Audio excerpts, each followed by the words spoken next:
さんこんにちは、ふみんです。今日はかなり目が充血しているんですけれども、わかりますかね。真っ赤に充血していて涙目になっているんですけれども、アデノウイルスというウイルスにかかってしまいました。現在世界中でですね、コロナウイルスが流行っている中で、私はコロナにはまだかかってないんですけれども、このアデノウイルスにですねかかってしまいました。目から感染してしまったのでこのように充血しているんですけれども、このアデノウイルスっていうウイルスですね、実は知らなかったんですが結構怖い病気なので、この動画を通してアデノウイルスに関心がある皆さんも、知らない方もですね、こちらの動画を参考にして事前に対策をしていただいたりですとか、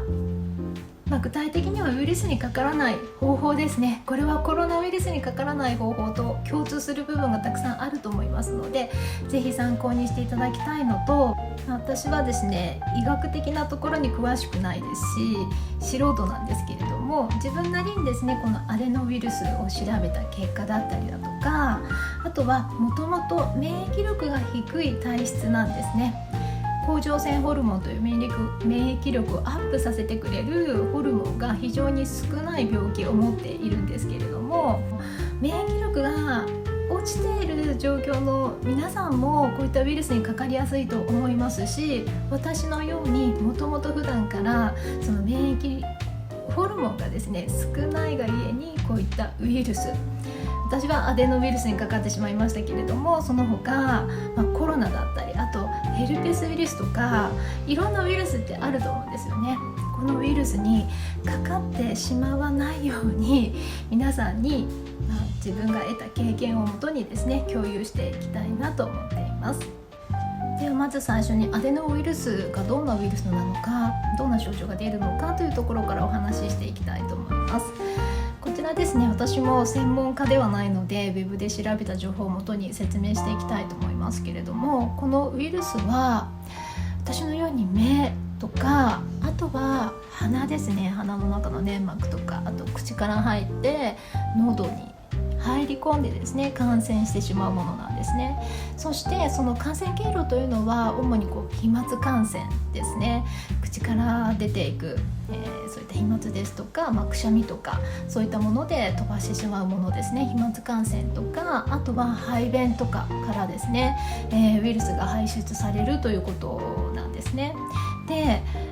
この飛沫感染というのはだいたい 1,2 週間ウイルスが出ていくそうなんですね。ただ便の場合は3週間から5週間というふうに言われているので、症状が治った方でもですね公共のトイレを使って排便をした場合にですね、そこにたくさんウイルスが放出されている可能性はありますので、皆さんもですね今ウイルスにかかってないから大丈夫と思われていたとしても、普段の生活の中で飛沫感染って非常に気をつけていらっしゃると思うんですけれども、公共のお手洗いって結構盲点だと思うので、そこで十分にですね気をつけていただくのがベストなんじゃないかなと思います。そしてこのアデノウイルスがですねこういった人の体の中に、特に粘膜に入り込んで潜伏するんですけれども、その潜伏期間がですね5日からあと1週間ですね、だいたい1週間ぐらい潜伏した後にですね、このように目の場合には発症してしまうんですね。真っ赤に充血してしまいます。私は現在のところ目だけなんですけれども、これが喉とかに来てしまった場合には多分もっと高熱の発熱が出たりだとか、もちろん声が出なかったりだとか、風邪に似たような症状がですね出るようですね。私は今目だけとは言っていても、目からこの後生活習慣気をつけていかないと他の粘膜に移ってしまう可能性があるので、ちょっとそういったところ気をつけないといけないんですけれども、皆さんもですね、目を守っていただく。外から帰ったら目を洗うことって結構難しいと思うんですけれども、ちょっと目がかゆい時にはやはりちょっと洗った方がいいかもしれないですね。あと私は普段口のうがいですね、喉のうがい以外にも鼻うがいっていうのをしているんですね。簡単にできる鼻うがいキットというのがあって、1年以上ですね、コロナが始まって、流行り始めて、その鼻うがいというのをやっているんですけれども、もし鼻うがいできそうな人はですね、鼻うがい、喉だけじゃなくて鼻も水で洗い流す方がいいかもしれないですね。このようにこのアデノウイルスというのは潜伏して、発症する、人の体の中に入り込んで発症してしまうというような病気ですね。今回私はですね、目にウイルスが入り込んでしまって、いろんな意味で免疫力が低かったので、そのウイルスが活発になって発症してしまったんですけれども、どんな症状が出たのかというところについてですね、お話ししていきたいと思います。私はですね、1週間前ですね、ちょうど土曜日の朝起きたらもう目が真っ赤だったんですね。真っ赤というよりは、まず目が開かなかったんですね。目が腫れていて、泣いて寝たような記憶はないのに、普通通りですね、お布団に入って寝て、目を覚ましたのに、目やにが尋常じゃないほど出ていて、もう接着剤のように張り付いてしまって、まぶたが来ませんでした。もう自分の指で上下のまぶたを開いて目を開けたんですけれども、そこから鏡を見るとですね、もう真っ赤になってたんですね。今本当に赤みは引いてますけれども、本当に怖いぐらい真っ赤だったんですね。今この状態でも人に会うとびっくりすると思うんですけれども、普通の目の疲れじゃない赤さですね、それぐらい充血していました。そしてですね、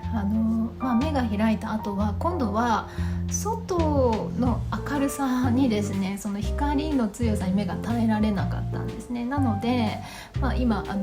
ブラインドを閉めてますけれども、このような状態ですね。なるべくブラインドを閉めて、そして部屋の電気もですね、もう暗くして薄暗い中で、物を見ないと、目が開かないような辛い状況でした。無理にですね、目を開けることはできるんですけれども、すごく頭痛がしてたまらないので、頭も痛いので、光は見ないですし、当然こういった今iPad 見てますけれども、こういった PC だったりスマホだったり、こういったデバイスですね、こういった画面を見るものもですね、非常に辛かったです。テレビもそうですね、そのような状態になってしまいます。で、これは大変だということで、眼科を探してすぐに行ったんですけれども、受付時間っていうのがですね、その診療時間の30分前に閉まるということをですね、すっかり忘れていて、先生に見てもらうことはできなかったんですね。なので帰りにドラッグストアに行って、市販薬の目薬で、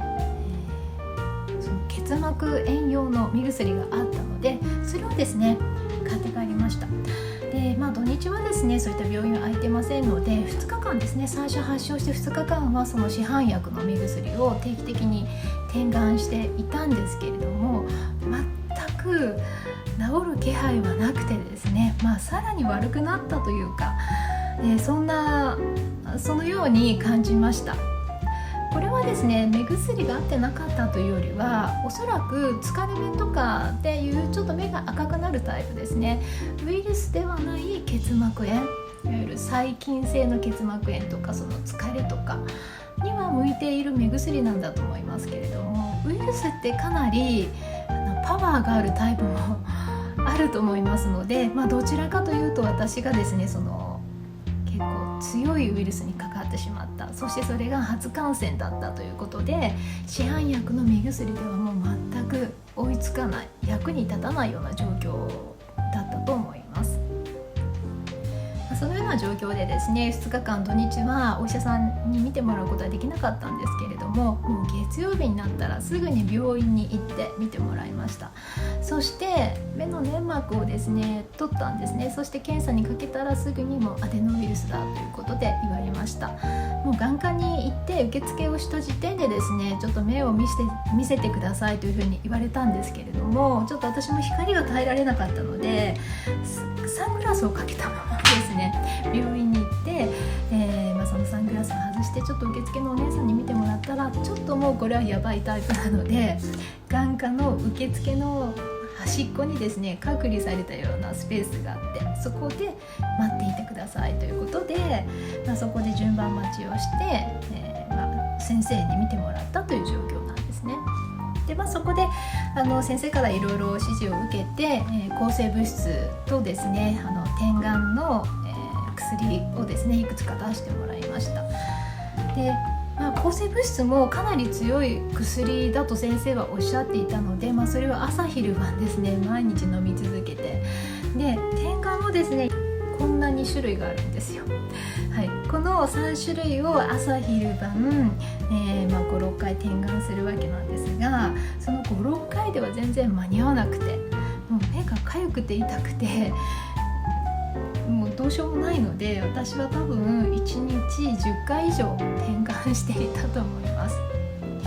特にですねこの目薬の点眼薬の中でこの2つというのがもらった処方箋によると細菌を殺すものなんですけど、このうち、無機シフロキサシンというこの薬はですね非常に目に染みるんですね。もう痛いと思うぐらい染みるんですけれども、逆に気持ちいいというかこの薬が効いてるなというふうに体感するぐらい、痛みが走ります。ちょっと苦手なので、心の準備をして点眼してました。でもう一つのリンデロンですね、こちらよく効く薬ですよね。軟膏とかでも私は金属アレルギーとかあるのでリンデロンとかはよく使うんですけど、これはもう何ともないタイプですね。目に点眼しても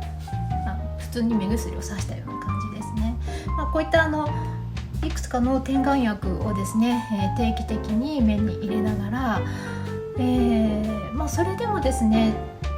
どんどん目やにとか自分の涙が溜まってきて物がよく見えないんですね。視界が悪くなってしまって非常にストレスが溜まってくるので、時々ですね2時間に1回ぐらいは洗面所に行って目自体を洗ってました。そうするとくっきりクリアになって、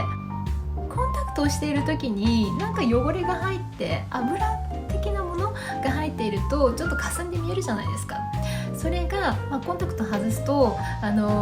視力が悪いのとは別にその汚れによるその視界の悪さがなくなるのですっきりしますよね。それと同じような状態に、なりましたね。なので、点眼をしながら、目を洗っていたんですけれども、もしこのようにですね私と同じような症状が出た方は時々目を洗ってみるというのもお勧めします。当然ですねこんな症状が出るので外に出かけるということもですねもう全くできないです。発症して3日目1日目からそうですねほぼ家にいたんですけれども、3日目4日目が非常に症状が強く出たのでもう常に寝続けてました。このような生活を約1週間続けてきたら、今日のようにですねだいぶ目が開くようになって撮影もですね行うことができるようになりました。やはり症状が一番ひどい時には本当に頭痛もして非常に辛い、時間でした。もうとにかく起きているのが辛いので目をつぶって寝ていた方がまだマシだなということで、とにかくですね、免疫力もアップさせるために寝続けてました。時々お腹すくのでご飯を食べてすぐに寝るというような毎日をですね、続けていました。ちょっと途中でですねどうしても対応しなければいけない仕事があったのでパソコンを開いて開かない目をですねちょっとだけ開けて必要なメールだけ送ったりだとか必要な資料だけ作ったりだとか、あとですね私は普段、IT インストラクターをしているんですけれども、喋るお仕事をですねオンラインでしているんですけれども、どうしても対応しなければいけないものがですね、2本ほどあったのでそれの対応はしたんですけれども、それ以外はもう本当に緊急以外の仕事はもう今週はしませんというふうに、仲間にですね同僚と上司に伝えて、ほぼ休みを取った状態になります。結構ですね、思っていたより手強いウイルスなので、皆さんもですね、こういったウイルスに強いウイルスに感染しないようにぜひ気をつけていただければと思います。ます。このアデノウイルスにかかった後ですね、どうしてもパソコンを見ないといけないとか、スマートフォンを見ないといけないという時にはですね、このブルーライトカットのメガネがですねすごく役立ちました。普段ですねこれをかけていても目の疲れを取っているのかどうかは実感としてはなかったんですけれども、今回はですねこれをかけているのとかけていないのとでは全然違ったので、こういったメガネの効力というのはあるのかなと思いました。で、私はですね実は横の部分ですね、このブルーライトカットだけではなくて花粉とかそういった冷たい風とかこういったウイルスとかを防止するようなこういったものをですね探して、使っているんですけれども、参考までにこれ非常に安いメガネなので概要欄の方にリンク貼っておくので、こういったものが必要だという方はですね、こちら使ってみていただければと思います。あとはですねちょっと病院に行くときにサングラスがないと非常に辛いので、光が入ってくると非常に辛いので、その時用にですね今度はこのようなメガネですね、こちらをかけてみました。これはブルーライトカットは入ってないんですけど、こういったところでですね自分のウイルスを飛ばさないように、外部から何かアレルギー物質が入らないようにですね非常に肌にも密着してほっぺたにも隙間なく密着してくれるタイプの優れたサングラスなんですけれども、これはたまたまですねアメ横で見つけたのでウェブで購入はできなかったんですけれども、他にも同じようなタイプのですね花粉を防止するような横にガードするようなものをですねメガネを買っているんですが、あんまり役に立てなくって、使えないなと思ってたんですけれども、これはですね非常に優秀なメガネでしたので、気になる方はですねアメ横のガード下のおじさんが、やっている小さなメガネ屋さんをですね探してみてください。今回の感染経路の予測についてお話ししますけれども、私はですね、最近もう東京都内でもコロナウイルスがですね非常に爆発感染しているので、とにかく用事がなければ外に出なかったんですね。で、平日というのはテレワークでできますので、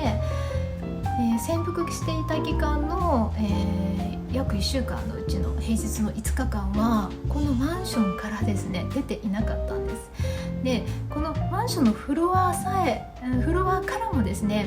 出ていなくて、記憶をたどると、その他のマンション内の施設だったりだとかロビーとか郵便受けにも一切行っていなくって、自分でもびっくりしたんですけれども、この部屋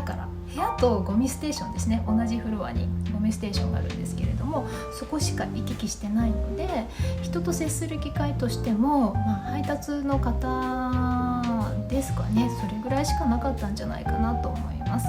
配達も玄関前に置いてもらうので直接触れ合うことはほぼないんですけれども、そういった状況で、平日は過ごしました。しかし土日にですね、週末に渋谷と、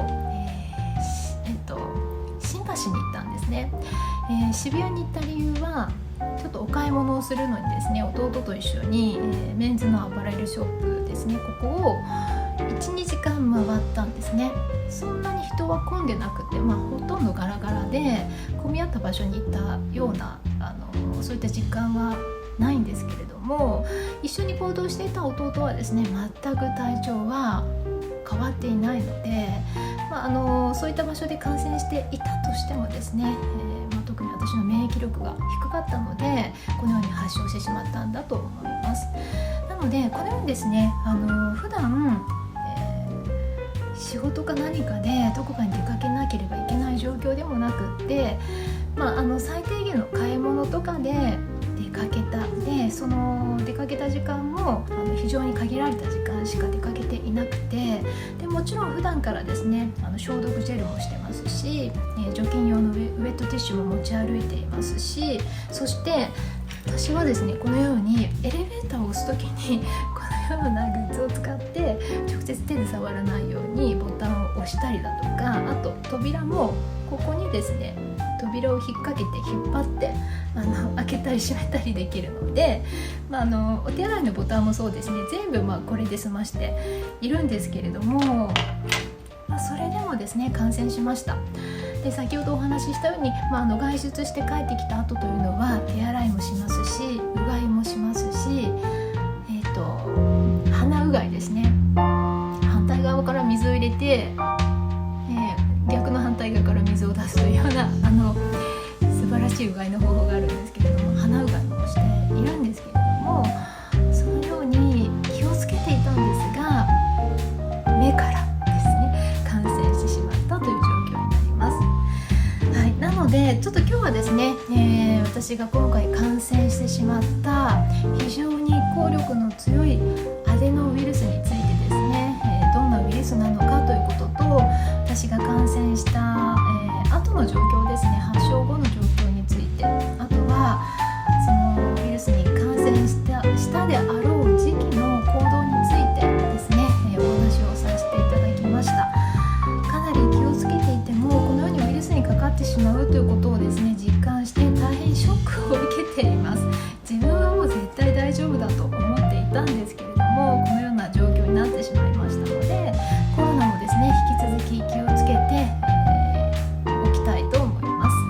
今日の動画はですね大変申し訳ないんですけれども、私の目がですねこのように結膜炎になっていることから画面を見て編集することが非常に辛い作業なので、ほぼ編集あまりしない状態でですね、公開したいと思います。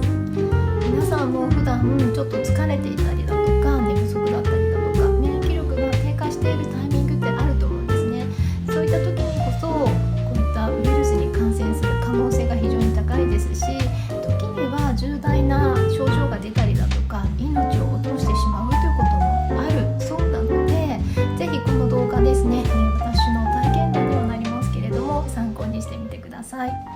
いかがだったでしょうか。今日の動画が非常に参考になったという方はですね、ぜひいいねを押していただければと思います。そしてこちらのチャンネル登録の方もですねよろしくお願いいたします。ではまた他の動画でお会いしましょう。